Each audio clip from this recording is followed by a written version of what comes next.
Profesionales excepcionales. Con Javier Pascual.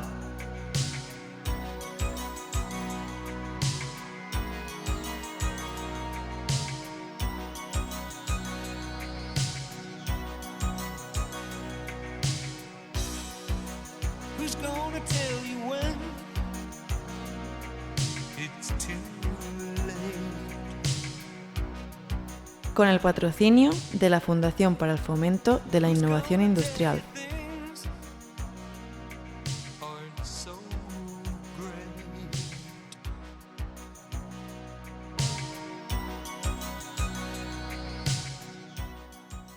Buenas tardes, seguidores de Profesionales Excepcionales. Nuestras vidas cada vez dependen más de la digitalización. Y la digitalización es en gran medida posible gracias a la tecnología de las comunicaciones que nos permiten estar siempre conectados. Esto supone un masivo intercambio de datos entre nosotros y el resto de individuos, organizaciones y empresas.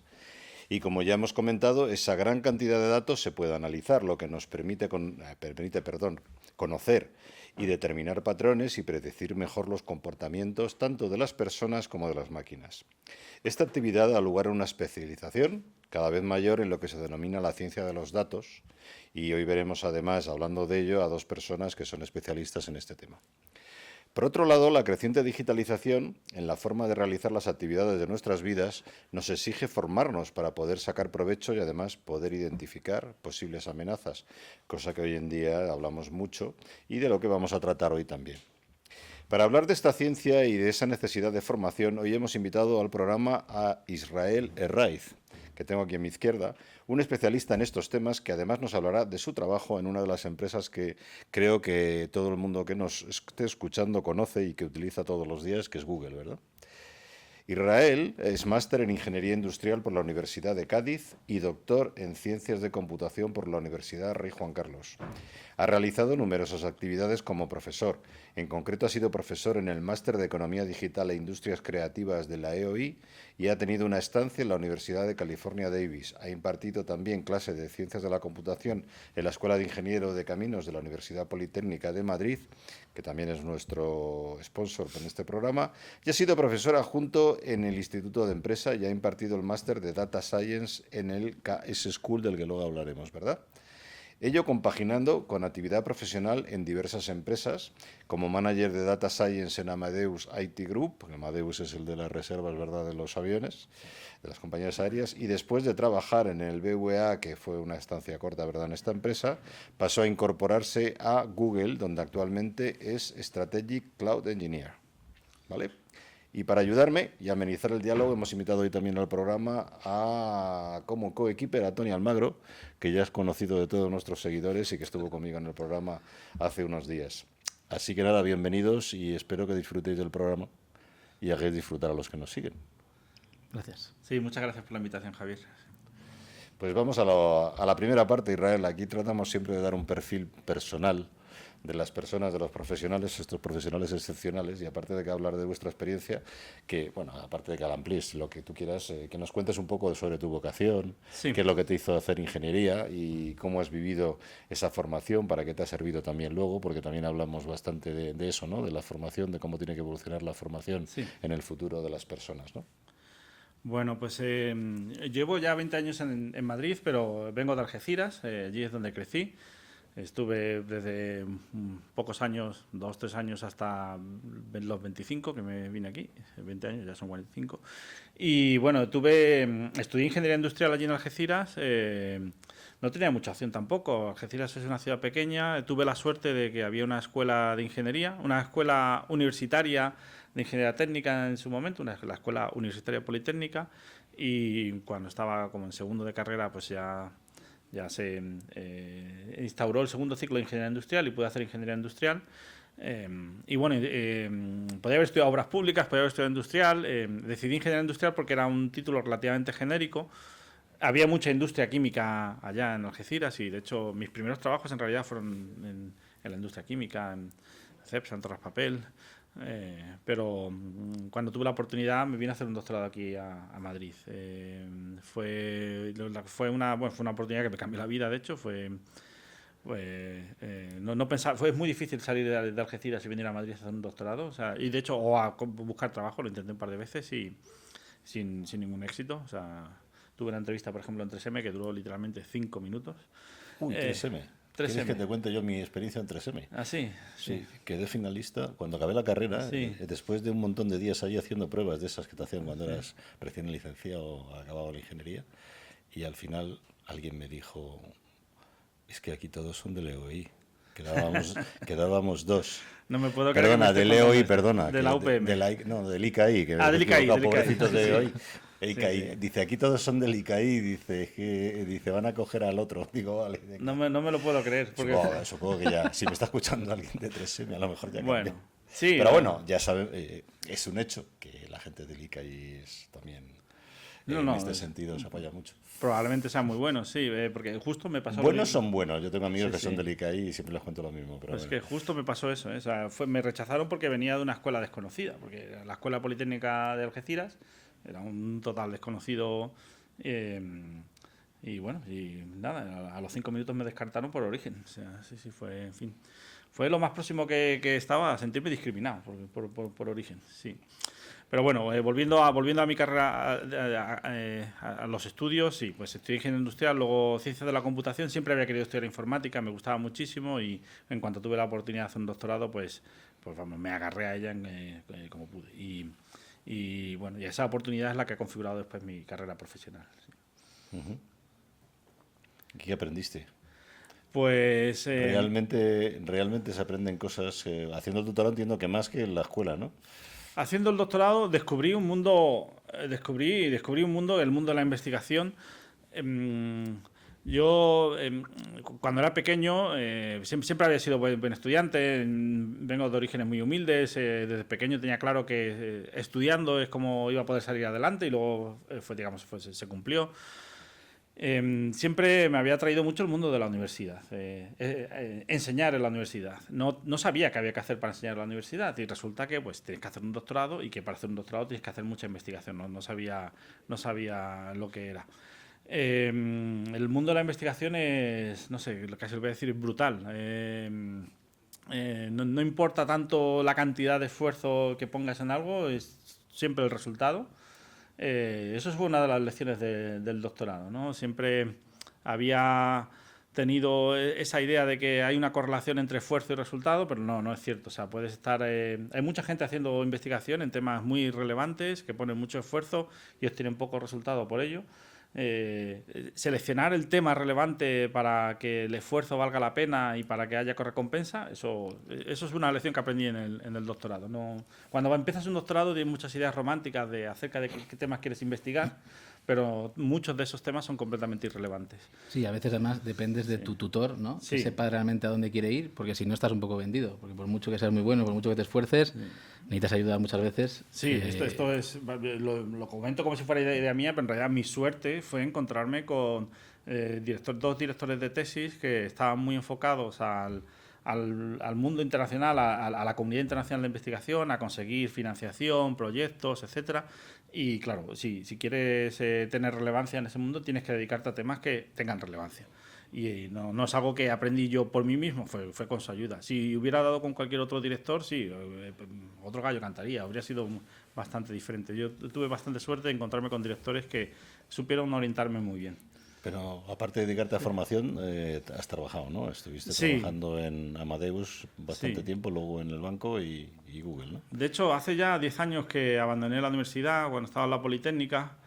Lo hice también por motivos económicos. La carrera académica, la función pública en general, no solo la universidad, en médicos y otros funcionarios públicos, creo que está muy degradada. Desde ingenieros, abogados, etcétera, no está suficientemente valorado la función pública ahora mismo en España. Entonces decidí irme a la industria, descubrí un mundo nuevo, de hecho, descubrí un mundo nuevo, un mundo donde de verdad se recompensa el impacto que tienes en un negocio. Uh-huh. Y bueno, tuve la suerte de entrar en un sitio como Amadeus, y digo la suerte porque fue un departamento nuevo que se estaba creando en aquel momento, que también fue donde conocí a Tony, Travel Intelligence. Nos dedicábamos a intentar explotar económicamente los datos que se generaban en Amadeus para ayudar a aerolíneas, agencias de viajes a mejorar su oferta y obtener mejores resultados.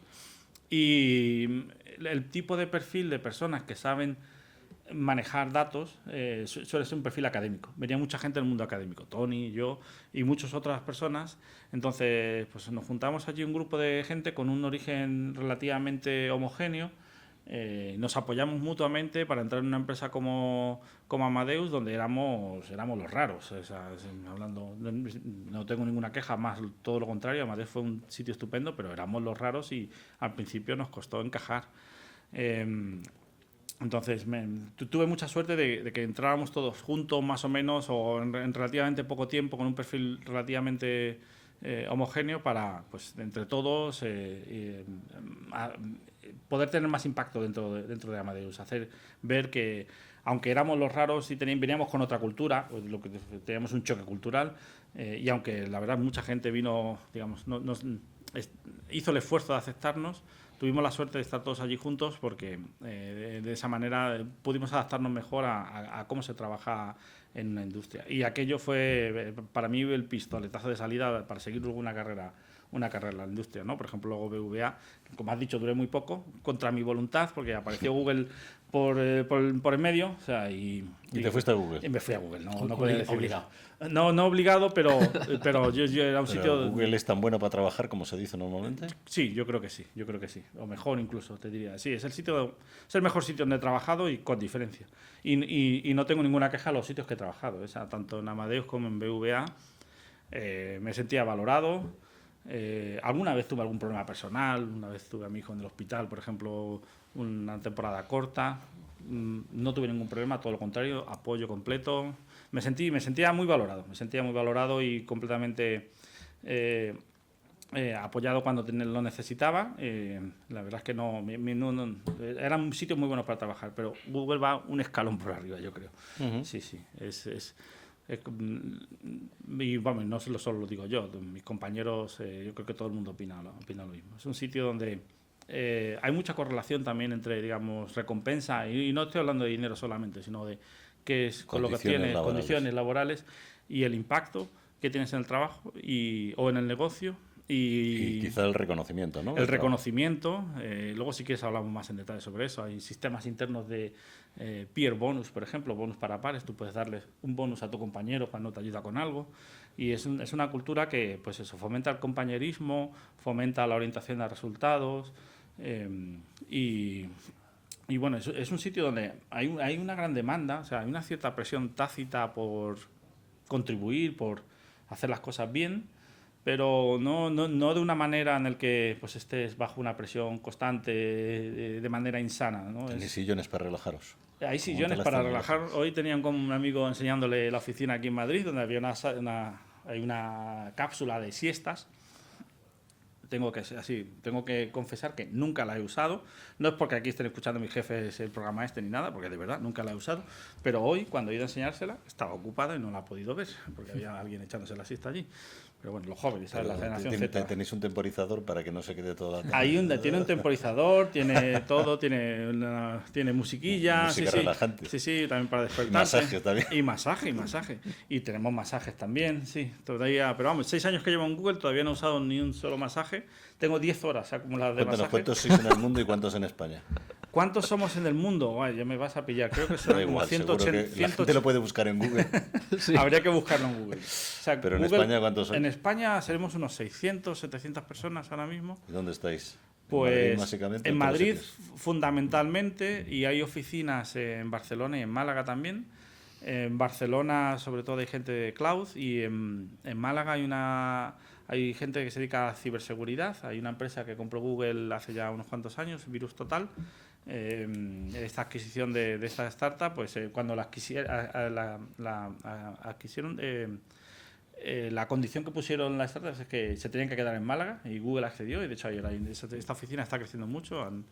En el Paseo de la Campana, si alguna vez tenéis la oportunidad de ir por Málaga, hay un edificio que antes era del Ministerio de Defensa, ahora es una oficina de Google muy bonita.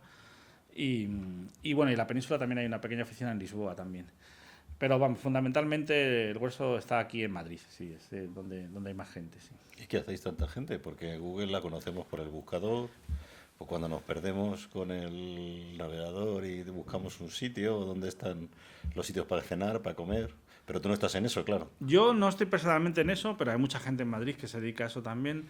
Google hace principalmente dos cosas. Una es orientada más al usuario final, todos estos servicios que comentas, Google, las búsquedas, los mapas, etcétera, donde el modelo de negocio es fundamentalmente la publicidad.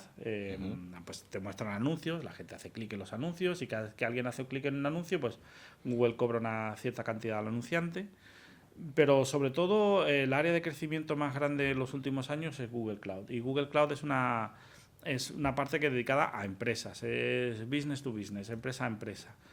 Yo personalmente, por ejemplo, trabajo con clientes estratégicos de Google en el despliegue de proyectos de datos en Google Cloud.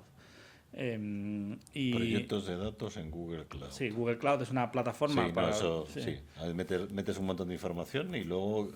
¿Qué trabajáis en la analítica de esos datos? ¿Les ayudáis? Ayudamos a que las empresas puedan habilitar la analítica de datos en Google Cloud. Por ejemplo, Tony, ¿te acuerdas, por ejemplo, cuando estábamos en Amadeus?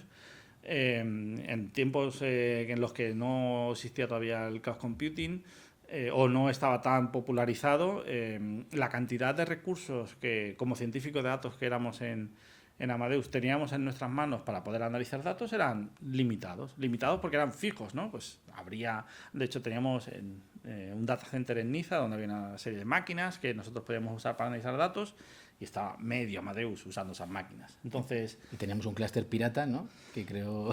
No voy a dar nombres. Para poder trabajar y acceder a los datos era todo como súper... piratilla. Teníamos que hacer lo que se llama Shadow IT, teníamos que, digamos, hacer la guerra por nuestra cuenta para poder hacer nuestro trabajo, porque pues en el mundo físico desplegar hardware pues es algo complejo. Si compras una máquina, pues hay que comprarla, la tienen que llevar a un sitio, hay que enchufarla. O sea, el cloud computing, que es en el fondo lo que tú ayudas a los clientes al tema de data analytics, lo corre todo, los programas están en el cloud. Todo está en el cloud. Los ordenadores no tienen que tener... ¿Y las empresas se fían? Las empresas se fían, claro que se fían. Sí, las empresas se fían. Ha evolucionado muchísimo. No todas. Hay empresas que prefieren trabajar con gente que no sea su competidor y, pues no, pues por ejemplo... Bueno, hay cosas como esta. Yo te diré de alguna que se queja de tu competidor.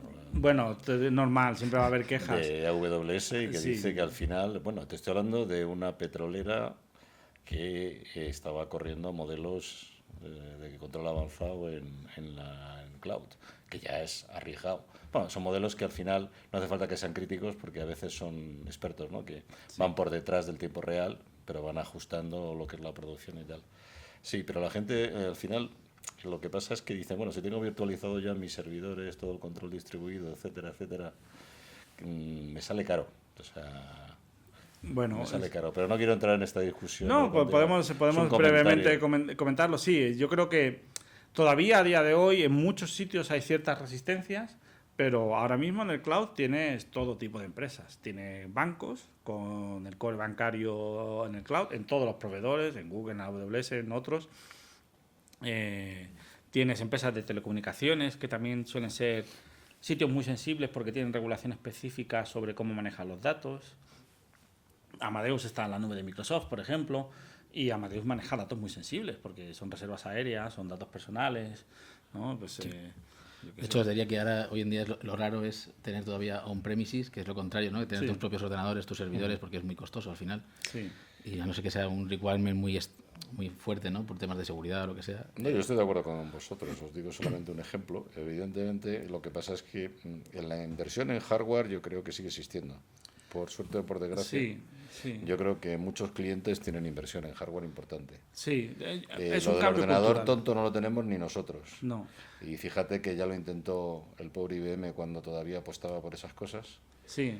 Y no lo consiguió. Todos seguimos teniendo disco duro y pendrives y todo lo que haga falta, ¿no? Y poca protección, porque además un ordenador que tienes además tú no tiene las mismas protecciones y seguridades que puedes tener cuando tienes los datos en la nube, ¿no?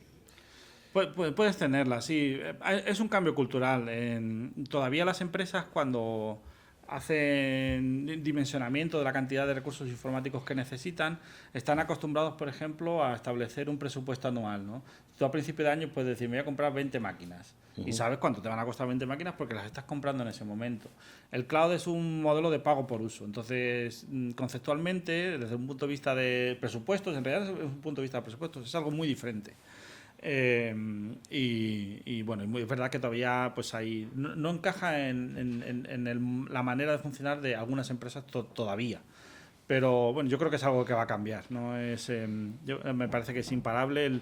Si te fijas en las cifras globales de negocio en el mundo, es un negocio que sigue creciendo a un ritmo altísimo. La cantidad de mercado global que hay en cloud en general sigue creciendo. O sea, la tarta se sigue haciendo más grande y se acelera. Entonces, yo creo que es una tendencia imparable.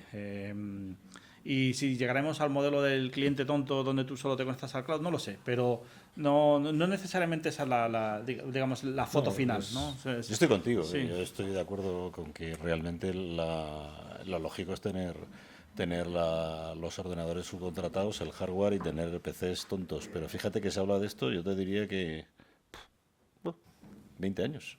20 años ya que se hablaban de los PCs tontos, 25 años quizá. El mainframe, todo esto, Pero al final todo el mundo quiere tener su disco duro, es tremendo, y con la cantidad de problemas que crean de seguridad en las empresas, ¿no? Que algunas lo que se dedican es a evitar que puedas pinchar un disco duro de seguridad. Sí. Pues si queréis, vosotros dos que sois especialistas en ciencias de datos, vamos a hacer una acción divulgativa. ¿Qué es esto de la ciencia de datos? Ya lo hemos hablado muchas veces en este programa, incluso contigo. Pero, vuestra perspectiva. ¿Quieres empezar? Empieza tú, si quieres, Tony. Para mí, ciencia de datos, y además normalmente va ligado al tema de Machine Learning, sobre todo a los comienzos todo el mundo relaciona Data Science con Machine Learning. Yo conforme voy, cuanto más experiencia tengo en el tema, o más trabajo con el tema, más me doy cuenta, o por lo menos para mí el significado que quiero dar a Data Science es ser capaz de generar valor en tu empresa, ¿no? Impactar a la empresa a través de los datos. De la manera que sea. A veces puede ser automatizar un proceso con Machine Learning, otras veces puede ser hacer un análisis para entender cuál es lo siguiente que tenemos que hacer para mejorar esto o para conseguir más clientes, etcétera. Entonces, para mí Data Science es eso, es aplicar temas de investigación, de métodos científicos en el negocio, ¿no? En las empresas, para mejorar los procesos a través del análisis de datos. Sí. Todas las empresas, perspectiva. Todas las empresas son empresas de datos. Ahora aquí mismo, o sea, no lo está viendo el público, pero hay un par de ordenadores ahí delante, tú tienes un ordenador encima de la mesa. Imagínate que empezaras a trabajar en una oficina, llegaras y no te dieran un ordenador para trabajar. Sería raro, ¿no? O que vas a una oficina y no ves ordenadores. Los ordenadores están ya en todos sitios. Entonces, todas las empresas producen datos.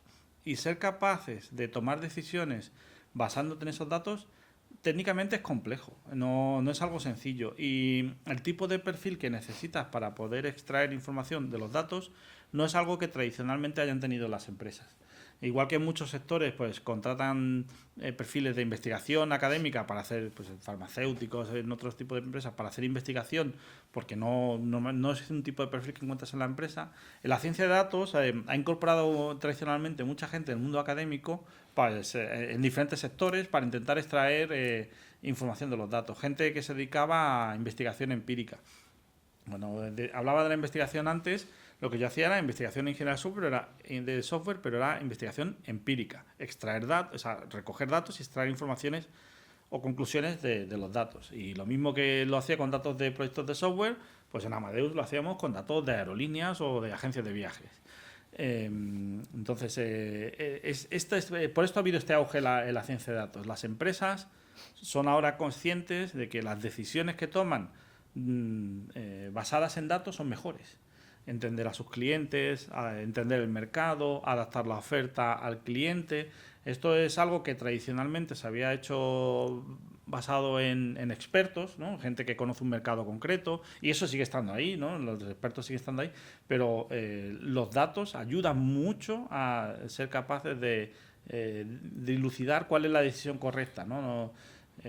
Y encontrar información que no es obvia que tenías ahí. ¿Qué tipos de perfiles necesitamos? Porque escasea gente, ¿no? Especialista. Escasea, sí. Yo diría que, por ejemplo, cada vez hay más especialistas, ¿no? En Machine Learning, en estos temas, Yo creo que hoy en día hemos llegado a un punto que cualquiera, con un poquito de entrenamiento, puede entrenar un modelo, ¿no? E incluso modelos muy sofisticados.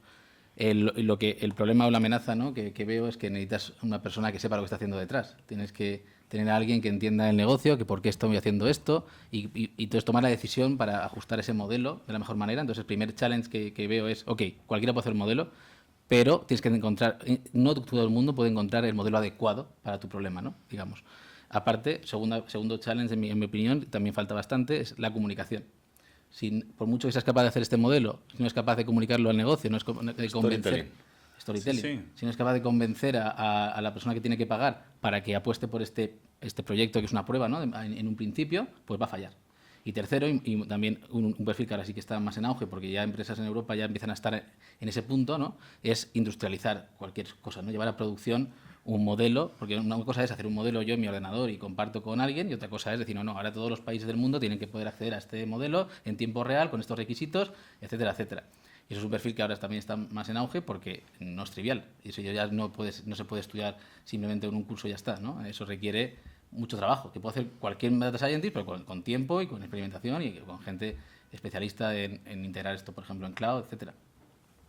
Israel. Sí, muchas empresas tienen maneras muy particulares de desplegar tecnología, infraestructura informática con fines productivos. Piensa en un banco, una empresa eléctrica. Hay muchas regulaciones que tienen que cumplir, seguridad, etcétera. Son áreas que normalmente no conocen los científicos de datos, y el tipo de herramientas, tecnologías, metodologías que aplican para resolver los problemas son el día y la noche comparado con el tipo de tecnologías y metodologías que se aplican para el despliegue de tecnología.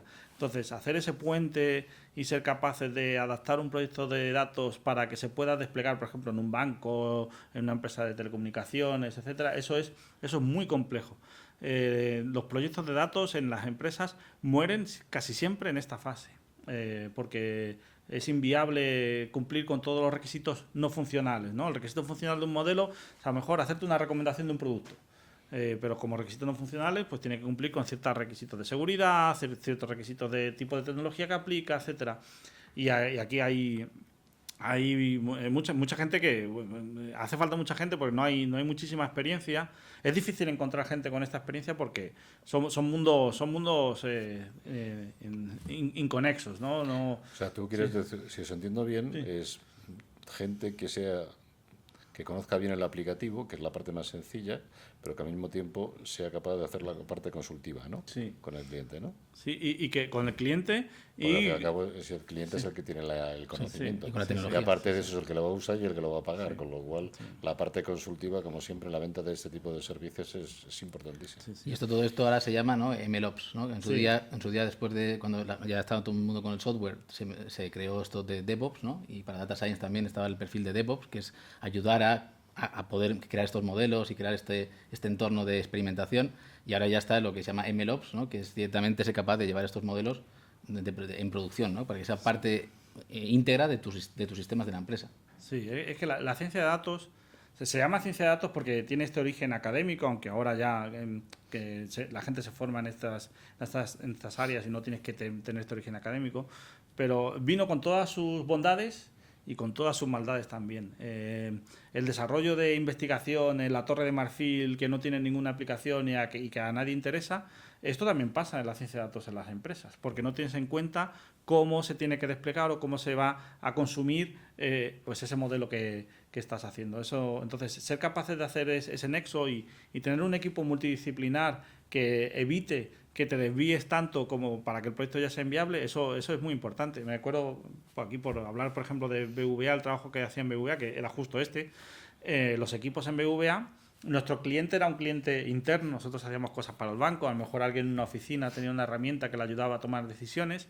Entonces, la gente de esos departamentos estaba dentro de los equipos de desarrollo de estos modelos de datos, había científicos de datos, había ingenieros de datos que se encargaban de la integración con todos los flujos de datos que hay en el banco, Y tener este equipo multidisciplinar hacía que fuera mucho más sencillo que ese modelo al final se convirtiera en una herramienta de verdad desplegada en el banco y que la esté utilizando. Y ahora mismo, pues si sois clientes de BBVA, en la misma app en el móvil hay un montón de modelos que te están dando información, la categorización de los movimientos, la previsión de movimientos en el futuro basándose en tu actividad pasada.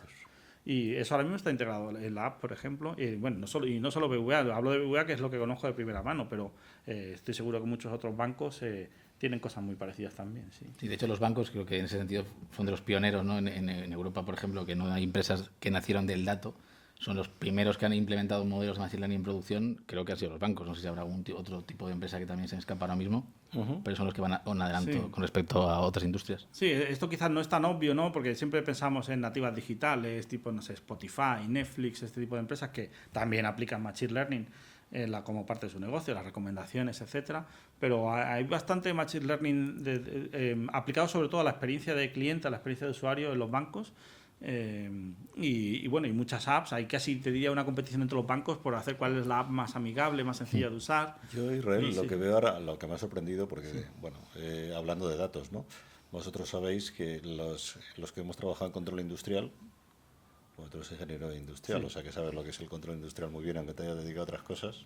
Al final se vendían las señales se vendían por cientos y las pantallas de ordenador por otros cientos. Los integradores de control las vendían a los clientes por si acaso.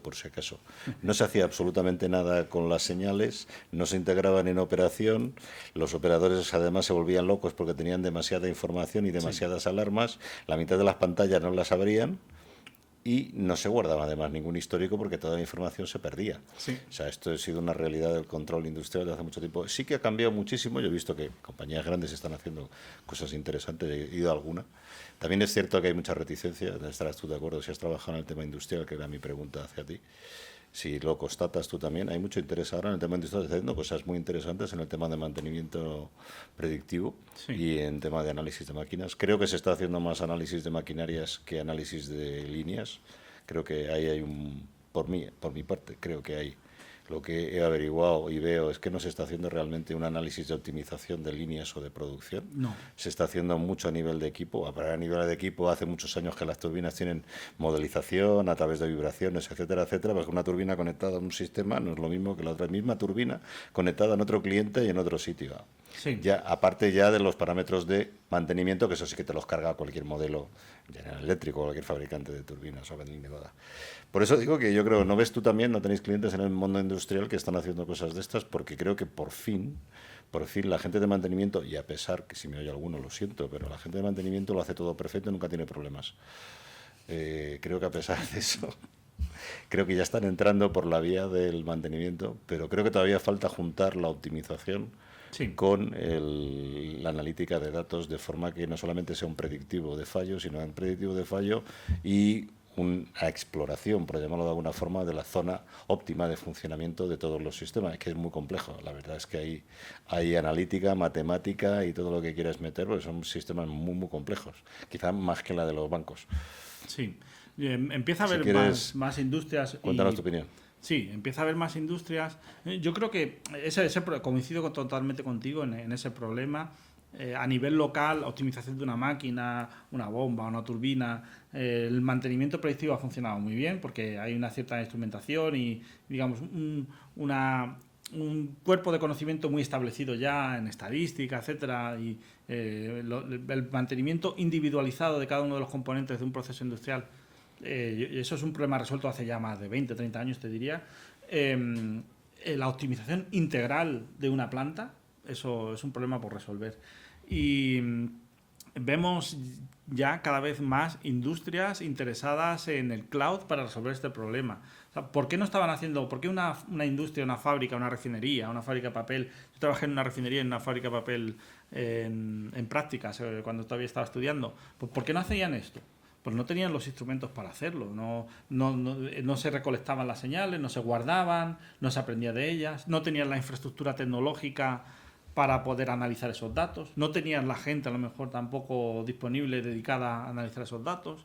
los problemas que teníamos en Amadeus de tener un clúster ahí, en fin, casi medio clandestino, para poder analizar datos, son los problemas que tenían también estas fábricas. Entonces, vemos cada vez más empresas industriales que se acercan al cloud, que instrumentalizan todo su proceso y envían pequeñas señales de manera individualizada, pero luego se agregan todas juntas en el cloud y con la capacidad de cómputo que te ofrece la nube, la elasticidad, ¿no?, etcétera, ya puedes explotar ese dato, ¿no?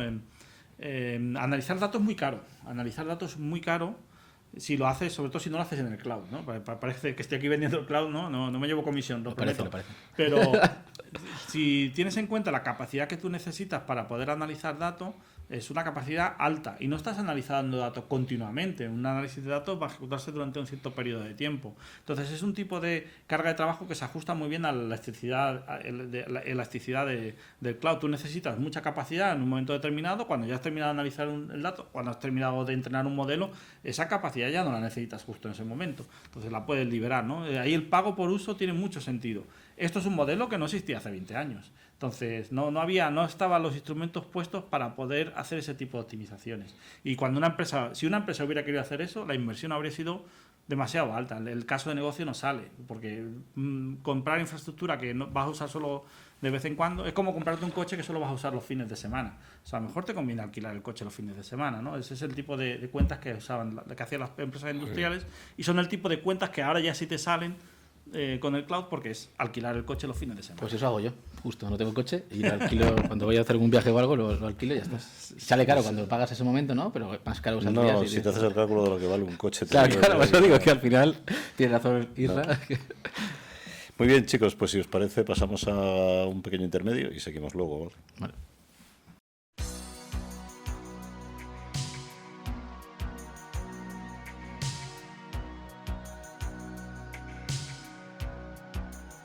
De la vanguardia tecnológica a tus oídos. Profesionales excepcionales. Iluminando el hoy y acercando el mañana.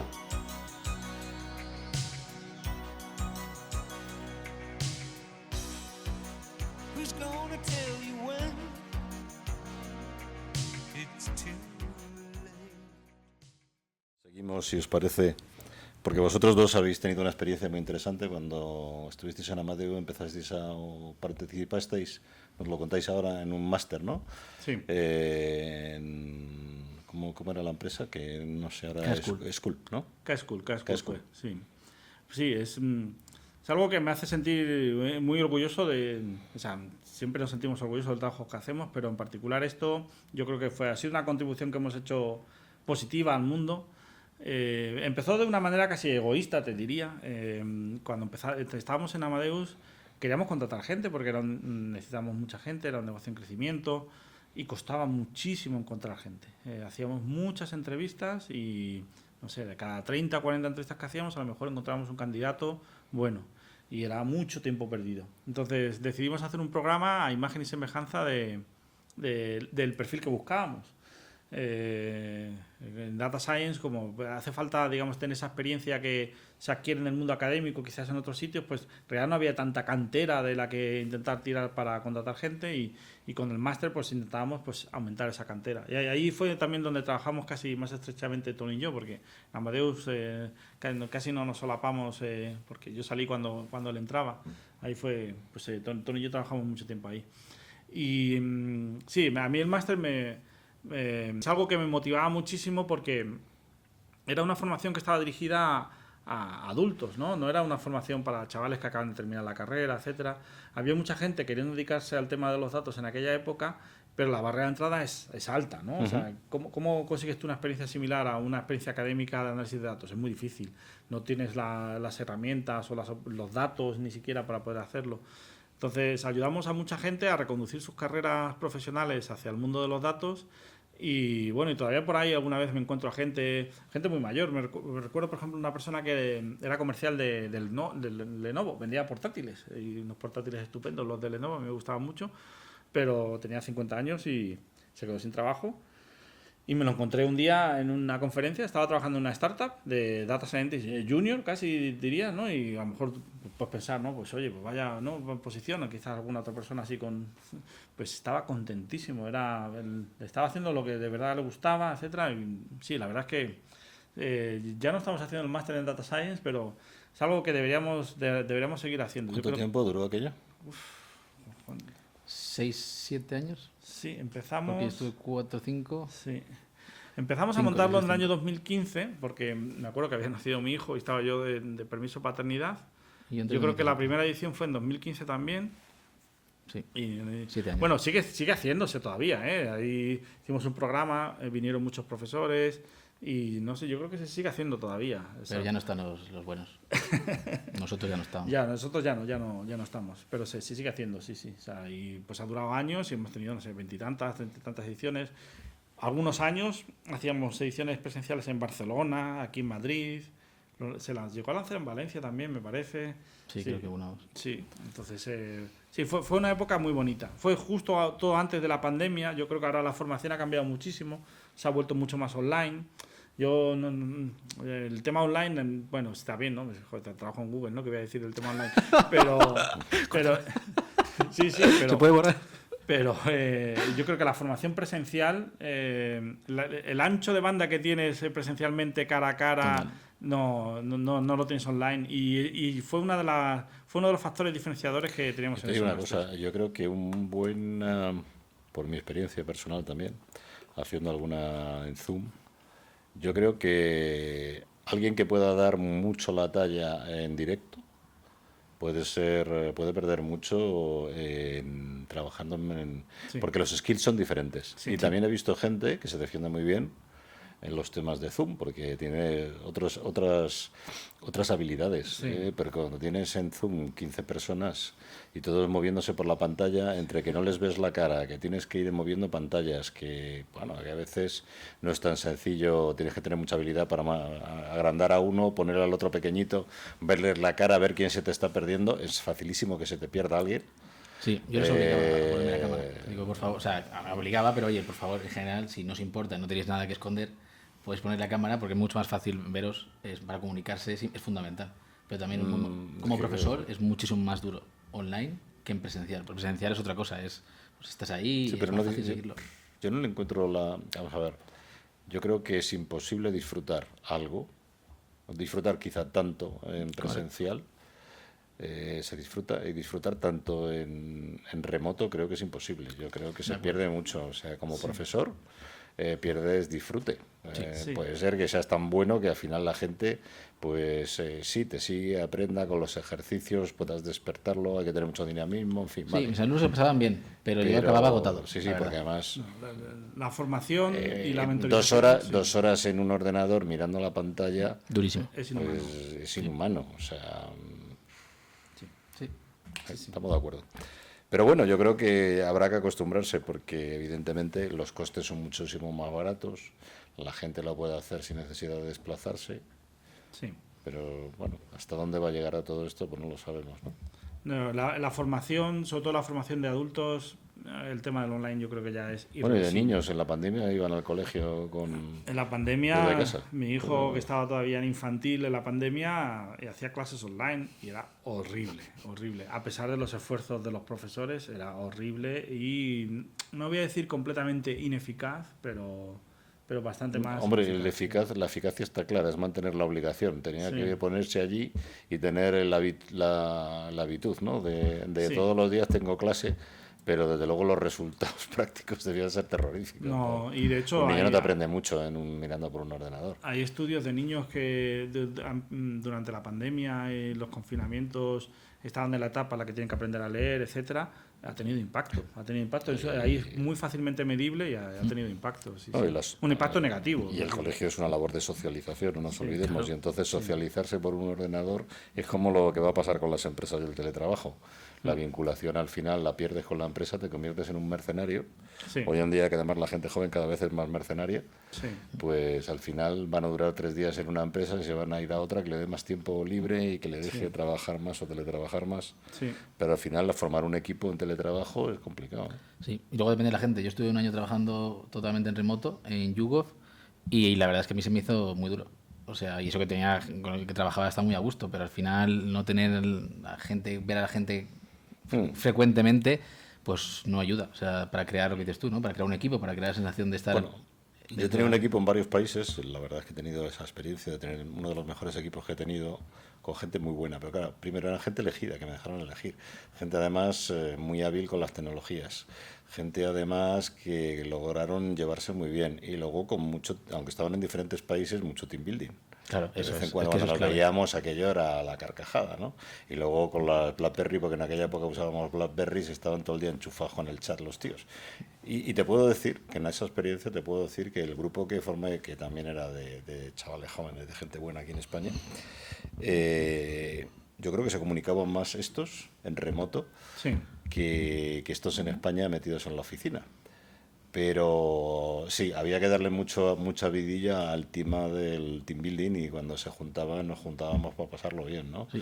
Si no haces eso, la de la vinculación Correcto. es muy difícil, ¿no? Y hay empresas que no entienden eso. Hay empresas que han pasado a full Sí, esto- remote y no invertir en este team building. Si eligen gente que se lleva bien, yo es que Claro. lo hice aposta, o sea, No, fui también, cogiendo de gente que sabía que se iba a integrar bien y menos una que me obligaron, el propio equipo. Alguno me estará escuchando, pero me obligaron oye, mira, quítanos a esta persona que esta no está, no funciona, Sí, y hubo que pero hacerlo yo por creo- el bien del equipo, ¿no? pero yo creo que Pero es estas muy raro, cosas- esto estas no cosas- es fácil. Sí, estas cosas funcionan con gente ya con una cierta experiencia, un cierto bagaje. Con gente muy joven que está empezando su carrera profesional, el remoto yo creo que les perjudica más que les beneficia. O sea, a una persona como pues nosotros ya somos más viejos, Tony, tú eres un poco más joven, pero el Ya sabes, algunos más que otros. el balance adecuado entre remoto y presencial puedes estar en una parte óptima de tu rendimiento y contribución, pero si eres muy joven, yo creo que no. No creo que la pérdida que tienes de mentorización, de ejemplo, de contacto diario, de orientación, al final te cuesta más. Sí. Bueno, chicos, nos quedan 10 minutos Sí. y hay que centrarnos ahora en el tema estrella, la formación para la protección de las amenazas y Sí. para la integración de la gente normal y corriente en el tema de la digitalización. ¿Cuál es vuestra opinión acerca de qué formación necesitamos? Porque tú me decías también, Israel, y creo que lo comentes, Sí. ¿no?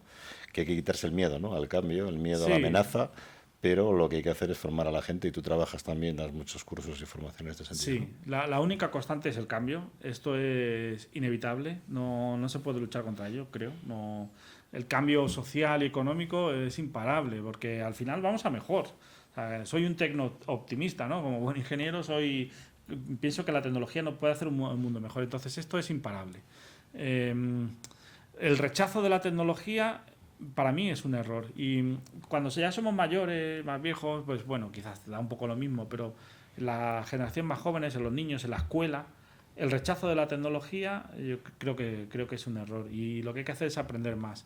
Cada vez más interactuamos con la web, el comercio electrónico, tenemos que lidiar con el fraude online, ¿no? Recibimos mensajes que se hacen pasar por el banco. Ser capaz de entender cómo funciona la tecnología es fundamental para moverte en este mundo que está lleno de amenazas, de fraude, intentos de fraude, etcétera. Igual que cuando vamos por la calle, ¿no? También hay amenazas y tienes que aprender a moverte por la calle.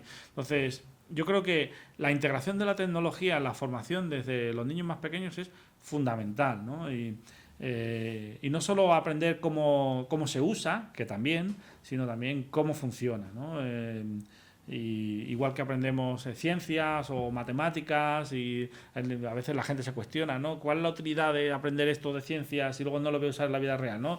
Pues entender cómo funcionan las cosas por detrás, por así decirlo, con la tecnología pasa lo mismo. Y creo que nuestros programas de formación están muy orientados todavía o muy influenciados por formación que viene casi de la revolución industrial del siglo XIX. No han cambiado los programas casi, bueno, han cambiado los contenidos obviamente, pero la configuración del programa, la configuración de la escuela, la uniformidad, los grupos grandes, etcétera, es lo mismo que había en la revolución industrial. Eso tiene que cambiar y los programas tienen que cambiar. La tecnología tiene que ser un ciudadano de primera clase dentro de los programas formativos y los niños tienen que aprender a desenvolverse en tecnología porque van a estar expuestos a ella, nos guste o no.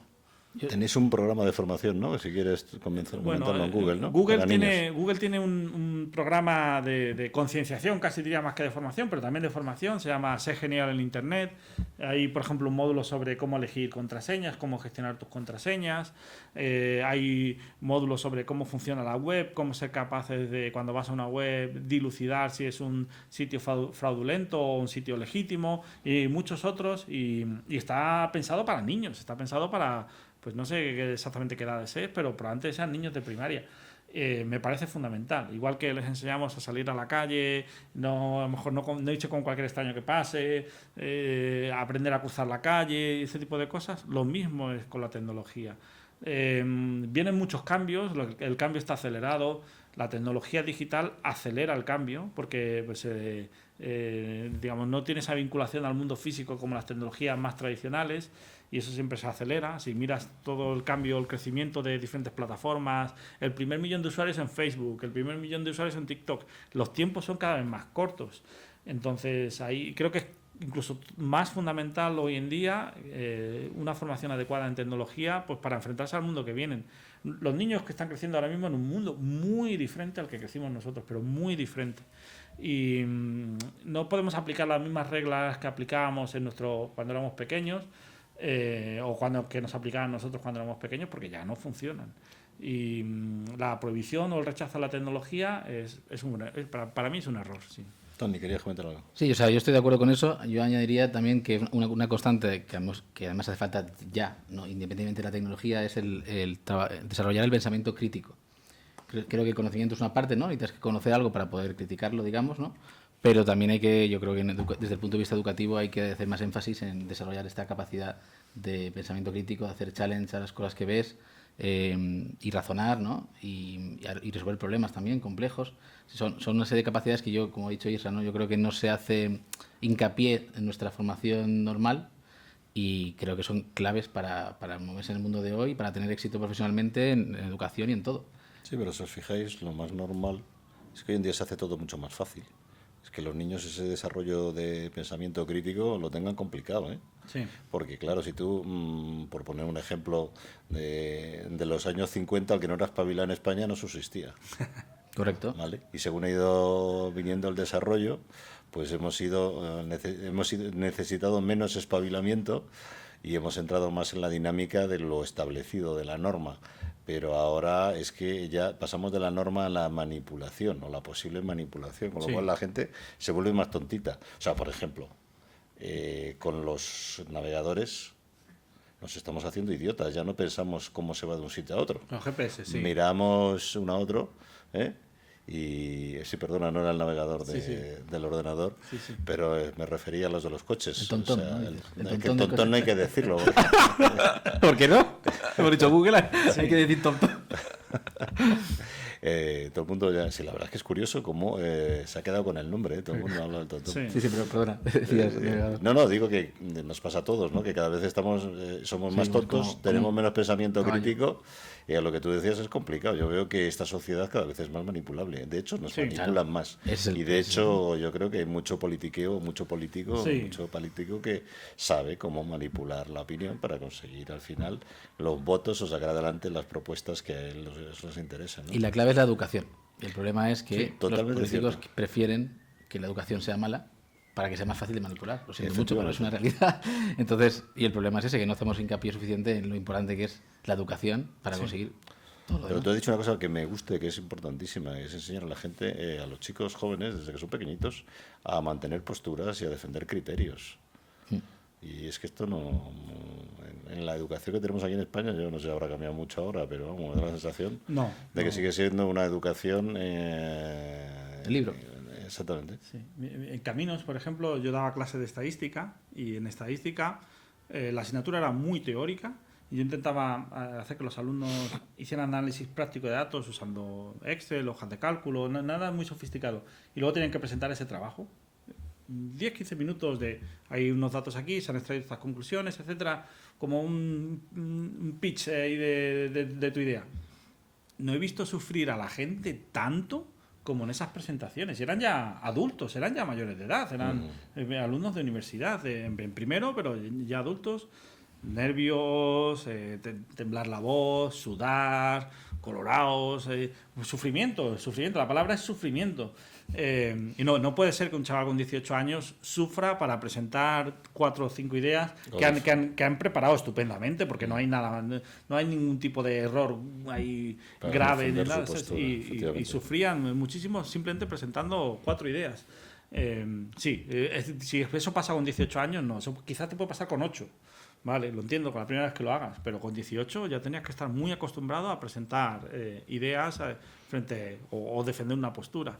Y no estamos preparando, en la escuela nos preparan. No Venga, que me avisan que tenemos que concluir y nos quedan 2 minutos. Solo que un profesor de MIT decía que el éxito profesional va a depender principalmente de la capacidad de comunicarse de la persona. ¿Sí? Cómo seas capaz de venderte y de comunicarte es fundamental para tu éxito profesional. Y eso es lo que nos está enseñando. Es otra gran verdad, como un piano. Tony, ¿has dicho 2 cosas? Solo he dicho 2 cosas, pero ¿qué cosas? Sí. El tema de la comunicación es importantísimo, pero fíjate tú lo difícil que va a ser comunicarnos si no nos vemos. Sí. Porque lo que decimos, comunicarse por el teléfono, sin verse la cara, o en una videoconferencia con cara plana, eso cuando la gente se ve, porque como decís muchos están en pijama y no se ponen la cámara cuando están hablando, la comunicación yo creo que parece que nos comunicamos mucho, pero realmente, por ahí tengo yo un artículo que gustó bastante en LinkedIn cuando empecé a poner cosas en LinkedIn, sobre que realmente si más medios de comunicación significan mejor comunicación. Sí. Y yo creo que no, realmente no. Cada vez cada uno tiene su mini medio de comunicación que le hace de cámara de eco y sí, al final no, pero bueno. Os dejo concluir. Nada, Isra, todo tuyo. Yo creo que no hay que temer a la tecnología, hay que aprenderla, hay que estudiarla, hay que adaptarse, hay que influenciar en el desarrollo de la tecnología. La tecnología por sí no es buena, pero hay un gran potencial de que tenga un impacto positivo en el mundo. Rechazarla no es el camino.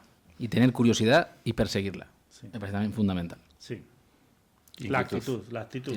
Lo que os decía el otro día, la actitud con C es más importante que la aptitud con P. La aptitud con P es muy importante, pues hay que hablar idiomas y tener competencia técnica, etcétera, pero la actitud con C es la diferencia. Sí. Pues la actitud siempre es un tema de aprendizaje, la actitud es un tema de comportamiento. Sí. Y si uno de por sí siempre es reactivo o reactivo al cambio, pues evidentemente con esa actitud no se va a ningún sitio. Sí.